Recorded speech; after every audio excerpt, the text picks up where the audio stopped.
அனைவருக்கும் வணக்கம். நான் PSA மாதவன் பிள்ளை, வீரத்தமிழர் மக்கள் கழகத்தின் மாநில கொள்கை பரப்பு செயலாளர். இன்றைய தினம் இந்திய திருநாட்டில் 80வது சுதந்திர தினத்தை உங்கள் அனைவருக்கும் எனது வாழ்த்துக்களை தெரிவித்து, இந்த சுதந்திரத்திற்காக இன்னுயிர் கொடுத்து போராடிய ஒட்டுமொத்த தேச தியாகிகளுக்கும் எனது வீர வணக்கத்தை நான் தெரிவித்துக் கொள்கிறேன். அதே போல இந்த சுதந்திர தினத்துல பல்வேறு நிகழ்வுகள் நடந்துச்சு, பல்வேறு சம்பவங்கள் நடந்துச்சு.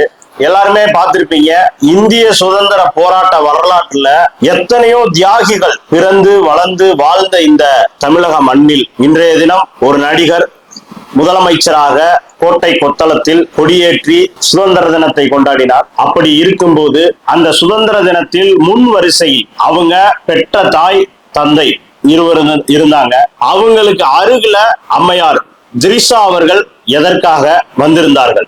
அவர்களை முதல்வரோட நண்பர் நம்பி என்று கூட ஒரு சில நபர்கள் சொல்லலாம். அப்படி சொல்வதை கூட நாங்கள் ஏற்றுக்கொள்கிறோம். ஆனால் அவர்கள் குடும்ப உறுப்பினர்கள் அமர்ந்திருந்த இடத்தில் திரிஷா அவர்களுக்கு எதற்காக இடம் ஒதுக்க வேண்டும், அவர்களோட தாயார் உட்பட? இதை நாட்டில் உள்ள பல்வேறு நபர்கள் கேள்வியாக கேட்கிறார்கள். கப்பலோட்டிய தமிழன் ஐயா வ.உ. சிதம்பரம் பிள்ளை அவர்களின் வம்சவழியினர் அந்த முதல் வரிசையில இல்ல. வீரபாண்டிய கட்டபொம்மன் அவர்களோட வம்சாவளியினர் அந்த முதல் வரிசையில இல்ல. மாவீரன் பூலித்தேவன் அவர்களின் வம்சாவளியினர் அந்த முதல் வரிசையில இல்ல. தீரன் சின்னமலை கவுண்டர் அவர்களின் வம்சாவளியினர் அந்த முதல் வரிசையில இல்ல. ஆனா இந்த நாட்டுல சினிமாவுல பெயர் வாங்கிய ஒரு நடிகை முதல் வரிசையில் அமர வைத்திருப்பது எதற்காக என்கின்ற கேள்வியை தமிழகத்தில் பல்வேறு இளைஞர்கள் நான் உட்பட கேட்க கடமைப்பட்டுள்ளோம். அதே போல ஒரு பள்ளியில ஒரு புகைப்படம், விஜய் அவர்களோட, நம்ம நாட்டின் முதலமைச்சர் அவர்களோட புகைப்படத்தை பின்னாடி தேசிய கொடி பறக்கிற மாதிரி பெயிண்டிங் பண்ணியிருந்தாங்க ஸ்கூல் மாணவர்கள். எதற்காக இதை செய்ய வேண்டும்? ஒரு முதல்வரோட புகைப்படத்தை வரையக்கூடாது அப்படின்னு இல்ல, அதை நாங்க தடுக்கவும் விரும்பல. ஆனா இந்த நாட்டிற்காக இன்னுயிர் கொடுத்து, இந்த நாட்டிற்காக எவ்வளவோ தியாகங்கள் செய்து, தன்னோட சொத்து பத்துகளை இழந்து இந்த நாட்டின் விடுதலைக்காக போராடிய எத்தனையோ தியாகிகள், அம்மா வேலுநாச்சியார் உட்பட எத்தனையோ தியாகிகள் இருக்காங்க. அவர்களை எல்லாம் ஏன் அந்த இடத்தில் நினைவு கூர்ந்து புகைப்படமாக வரையவில்லை? இந்த கேள்வியை நான் மட்டும் இல்ல, கிட்டத்தட்ட நாம் தமிழர் கட்சி உட்பட பல்வேறு கட்சிகள், பல்வேறு சமூக ஆர்வலர்களும் கேட்டுட்டு இருக்காங்க. முதல்வரோட புகைப்படத்தை வரைவதற்கு முதல்வர் அவர்கள் சுதந்திர போராட்டத்தில் என்ன ஈடுபட்டார்? அவர் சுதந்திரம் அடையும் போது முதல்வர் அவர்கள் என்ன செஞ்சுட்டு இருந்தார்? பிறந்திருக்க கூட மாட்டார். அப்படி இருக்கும்போது இந்த நாட்டுக்காக உழைத்த வ.உ.சியை வரைந்திருக்கலாம், இந்த நாட்டுக்காக உழைத்த சுப்பிரமணிய சிவா அவர்களை வரைந்திருக்கலாம், இந்த நாட்டுக்காக தன் உயிரை நீர்த்த வாஞ்சிநாதனை வரைந்திருக்கலாம், இந்த நாட்டிற்காக தூக்கு கயிற்றை முத்தமிட்ட தீரன் சின்னமலை கவுண்டர் அவர்களை வரைந்திருக்கலாம். எத்தனையோ தியாகங்கள் செய்த நபர்கள் இருக்காங்க. பெருந்தலைவர் காமராஜர் இருக்காரு, பசுமன் முத்துராமலிங்க தேவர் அவர்கள் இருக்காங்க, வீரன் சுந்தரலிங்கம் அவர்கள் இருக்காங்க, வெண்ணி காலாடி அவர்கள் இருக்காங்க, ஒண்டி வீரன் அவர்கள் இருக்காங்க. இந்த மாதிரி பல்வேறு தியாகங்கள் செய்தவங்க நிறைய பேர் இருக்காங்க. அப்படி இருக்கிறவங்களை புகைப்படத்துல வரைஞ்சு மாணவிகளுக்கு அவங்களோட வரலாறு என்ன அப்படின்றத நம்ம தமிழக முதல்வர் அவர்கள் கொண்டு போய் காமிச்சிருக்கலாம், வெளியில கொண்டு போய் சேர்த்திருக்கலாம். அத அங்க இருக்கக்கூடிய பள்ளி மாணவர்களுக்கு கொண்டு போய் சேர்க்கல. இதுல பெற்றோர்கள் மட்டும் இல்லாம நம்ம எல்லாருமே தோல்வி அடைஞ்சிருக்கோம். ஏன்னா மாணவர்கள் மத்தியில ஒரு சூப்பர் ஹீரோவா இன்னைக்கு தமிழ்நாடோட முதலமைச்சர் விஜய் அவர்கள் சினிமா மூலமாக பிரபலம் அடைஞ்சு இன்னைக்கு அவங்க மனசுல போய் உட்கார்ந்துருக்காரு. அதனால அந்த மாணவர்களுக்கு சுதந்திர போராட்ட தியாகிகள்னா யாருன்னு தெரியல. குறிப்பா சொல்லணும்னா, இப்ப ஆதித்யா டிவில ஒரு 4 பன்னாடைகள் உட்கார்ந்து கப்பலோட்டிய தமிழன் வ.உ. சிதம்பரம் பிள்ளை அவர்களை கேலி செய்யக்கூடிய அளவுக்கு தான் இன்னைக்கு தமிழ்நாடு போயிட்டு இருக்கு. அப்ப இந்த ரீல்ஸ் மோகத்துல, இந்த சினிமா மோகத்துல இந்த நாடு போராளிகளை மறந்து வருகிறதா என்கின்ற கேள்விதான் நிறைய பேர் மனசுல எழுந்துட்டு இருக்கு, சமூக ஆர்வலர்கள் மனசுல எழுந்துட்டு இருக்கு. இந்த சினிமா மோகத்துல இங்க இருக்கக்கூடிய ஜீரோக்களை எல்லாம் ஹீரோக்களாக மாற்றி, இங்க பிறந்த எண்ணற்ற ஹீரோக்கள், பூலித்தேவன் போன்ற, மருதநாயகம் பிள்ளை போன்ற எண்ணற்ற ஹீரோக்கள் பூரா ஜீரோக்களாக மாற்றப்படுகிறார்களா என்று கேள்விதான் இங்க உருவாகுது. எதற்காக இந்த சுதந்திர தினத்தை நம்ம கொண்டாடுறோம் அப்படின்றதே இங்க இருக்கக்கூடிய மாணவ மாணவிகளுக்கு, ஜென்சி இளைஞர்களுக்கு தெரியாம போயிருச்சு.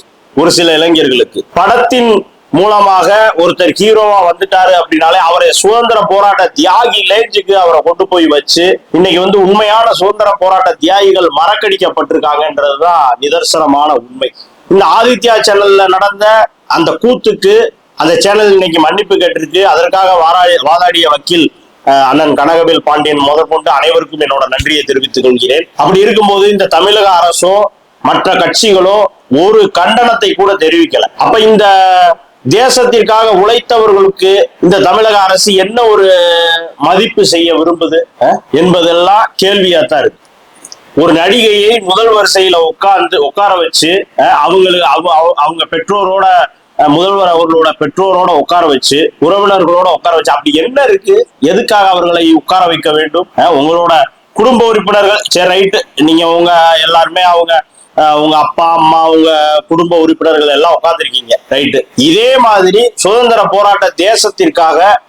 போராட்டத்திற்காக உழைத்தவர்களின் குடும்பத்தை உட்கார வைக்கலாம்ல, அவர்களை அமர வைத்து அவர்களுக்கு மரியாதை செலுத்தலாம்ல. அதை ஏன் இந்த தமிழக அரசு செய்யல என்பதை கேள்வியா கேட்கிறோம். அது மட்டும் இல்லாம மாணவர்கள் மத்தியில அந்த சினிமா மோகம் முற்றிவிட்டது. ஜென்சி மத்தியில சினிமா மோகம் முத்திருச்சு. அப்படி இருக்கும்போது இங்க இருக்கக்கூடிய சுதந்திர போராட்ட தியாகிகள் கப்பலோட்டிய தமிழர் வாவு சிதம்பரம் பிள்ளை, ஜெய்ஹிந்த் செண்பகராமன் பிள்ளைனா யாருன்னு கூட இப்ப இருக்கக்கூடிய ஜென்சிக்கு தெரியாம போயிருக்கு. கேட்டு பாருங்க, செண்பகராமன் பிள்ளைன்னு ஒரு சுதந்திர போராட்ட தியாகி இருந்தாரு, அவர் யாருன்னு தெரியுமான்னு கேட்டு பாருங்க. இதுல மிக முக்கியமா என்னன்னா மூவர்ண கலர்ல அவங்க குடும்ப உறுப்பினர்கள் வந்திருக்காங்க. இந்த நடிகை ஆரஞ்சு கலர், அவங்க அப்பா எஸ்.ஏ. சந்திரசேகரன் அவர்கள், அவர் ஒயிட், அவங்க அம்மா கிரீன் கலர்.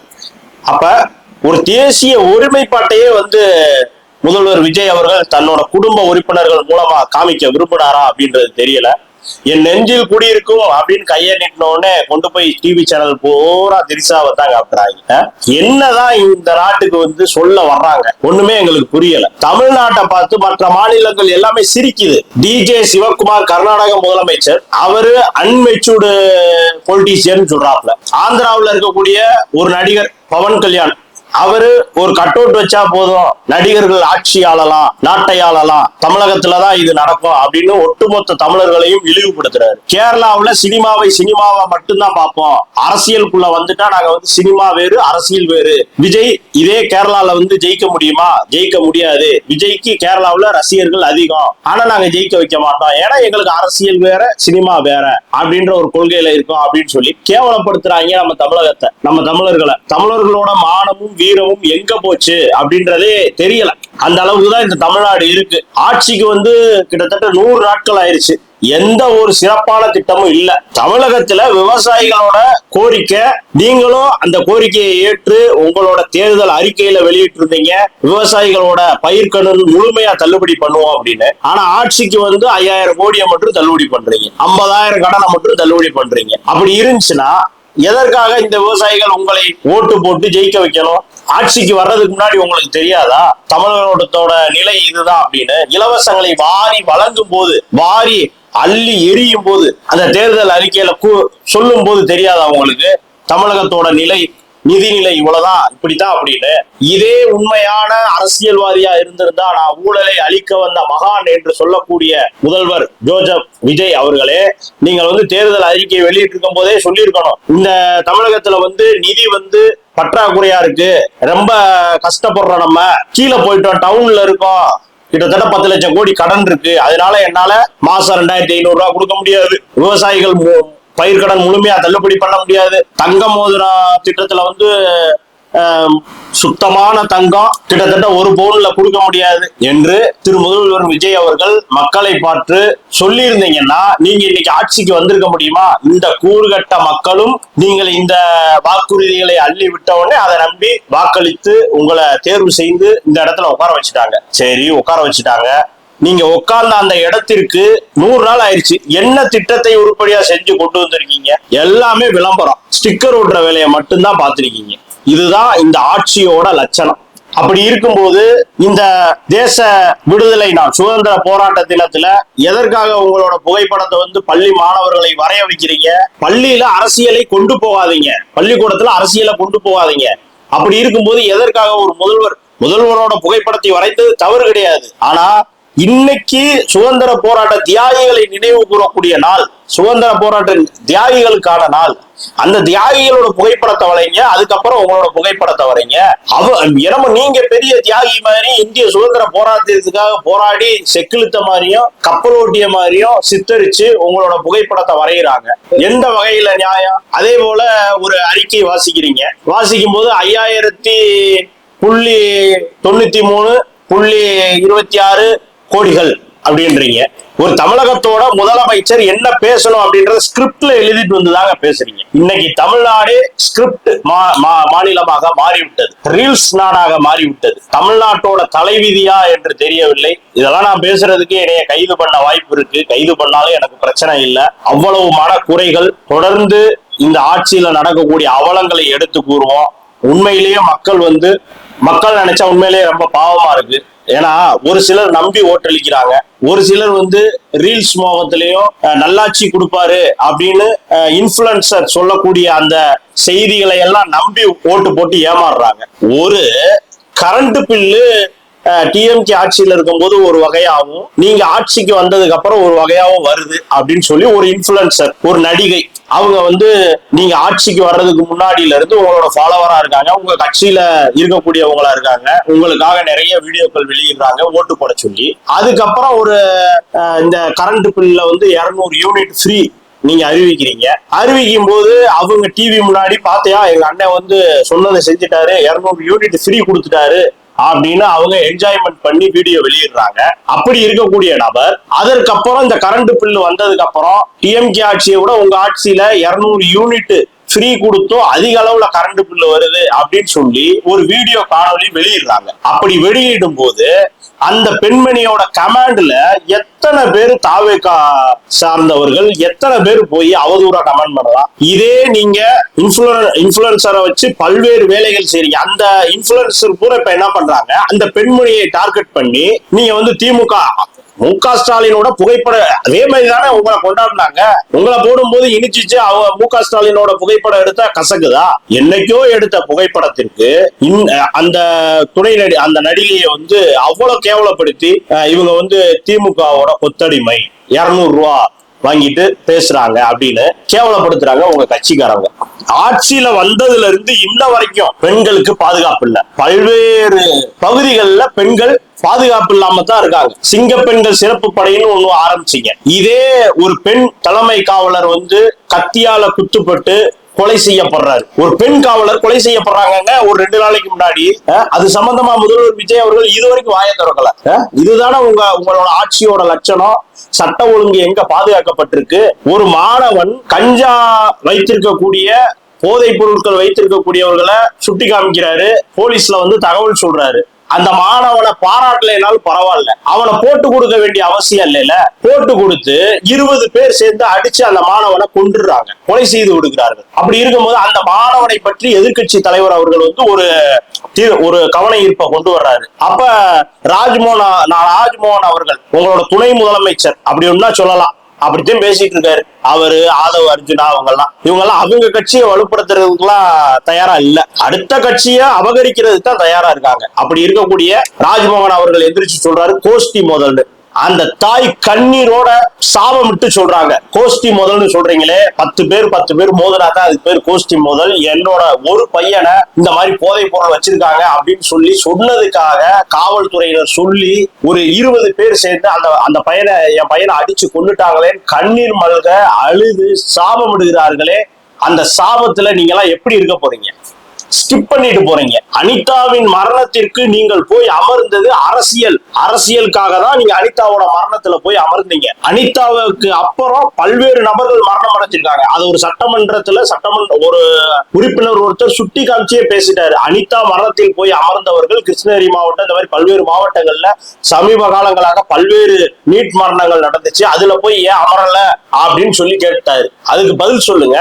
அதற்கு அரங்கம் அமைதியாக இருந்ததுங்க. இந்த மாதிரி பல்வேறு கேள்விகளை இந்த அரசை நோக்கி அடுக்கி கொண்டே போகலாம். அவ்வளவு கேள்விகள் இருக்கு, அவ்வளவு பிரச்சனைகள் இருக்கு. பழனியில 100 கோடி ரூபாய் மதிப்பான ஒரு நிலத்தை 2 கோடி ரூபாய்க்கு, பழனி கோவில் நிலத்தை 2 கோடி ரூபாய்க்கு பட்டா போட்டு விற்கிறாங்க. அந்த வழக்குல தொடர்பு உள்ள ஒரு நபர் மருத்துவ சிறைச்சாலையிலேயே இறந்து போயிடுறாரு.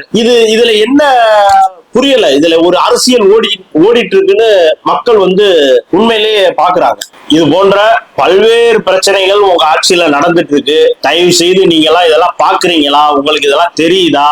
இல்ல உங்கள்ட்ட இந்த ஆதவ அர்ஜுனா, ராஜ்மோகன் போன்ற நபர்கள்லாம் இந்த விஷயத்தை கொண்டு சேர்க்கிறாங்களா அப்படின்றது தயவு செய்து தெரியல. அதை விட மிக முக்கியமாக ஒரு சட்டமன்றத்துல ஒரு அமைச்சர் எப்படி பேசணும்ன்ற ஒரு வரைமுறையே இல்லாம இந்த மரிய வில்சன் அப்படின்னு சொல்லக்கூடிய ஒரு நிதி அமைச்சர், அவர்லாம் நிதி அமைச்சர்னு சொல்லணும், அப்படிப்பட்ட அந்த நிதி அமைச்சர் ஒரு வார்த்தையை விடுறாரு. உங்க தமிழை விட எங்க கிருஷ்ணாரெட்டி ஒரு நல்ல மொழியை கற்றுக் கொடுத்திருக்கிறது. அன்பு மொழி, பண்பு மொழி, பாசத்திற்கான மொழி, அத்தனை மொழிகளுக்கும் ஆகச்சிறந்த அழகான மொழி, அமைதியான மொழி, அன்பு மொழி, ஆரவாரம் கொண்ட வீரமான மொழி எங்க தமிழ் மொழி. தாயை பழித்தவனை எவன் தடுத்தாலும் விடாதே, அப்பேற்பட்ட தமிழை பழித்தவனை தாயே தடுத்தாலும் விடாதேன்னு சொல்லக்கூடிய இந்த மண்ணுல நீங்க நிதி அமைச்சரா இருந்துகிட்டு நீங்க எங்களோட தமிழை இழிவுபடுத்தி பேசுவீங்க. அந்த இடத்துலதான் இந்த தமிழர்கள் முட்டாளாக வாழ்ந்து கொண்டு இருக்கிறார்கள். அதனால உங்களோட ஆட்சிக்கு முடிவு கட்டக்கூடிய காலம் வெகு விரைவில் இல்ல. இந்த மக்கள் உணர்ந்து கொண்டு வருகிறார்கள். நீங்க கரண்ட் பில்லை உயர்த்தி, வீட்டு வரியை உயர்த்தி, பல்வேறு உயர்த்தக்கூடிய இந்த நிகழ்வுகளில் உங்களுக்கான அடுத்தடுத்த கட்ட பதிலடிகளை நாங்கள் மக்கள் மத்தியில் உங்களோட செயல்பாட தோலுரிச்சுக்கிட்டே தான் இருப்போம். இதற்காக எத்தனை தாவேக்காரர்கள் என்னோட கமாண்ட்ல கத்துனாலும் சரி, கதறினாலும் சரி, இல்ல என்னை சார்ந்தவங்க இதை பத்தி பேசினாலும் சரி, மக்களுக்கு ஆதரவாக எங்களோட உண்மையை எடுத்து கூறக்கூடிய நிகழ்வு நடந்து கொண்டே இருக்கும் என்பதை தெரிவித்துக் கொள்கிறேன். நன்றி.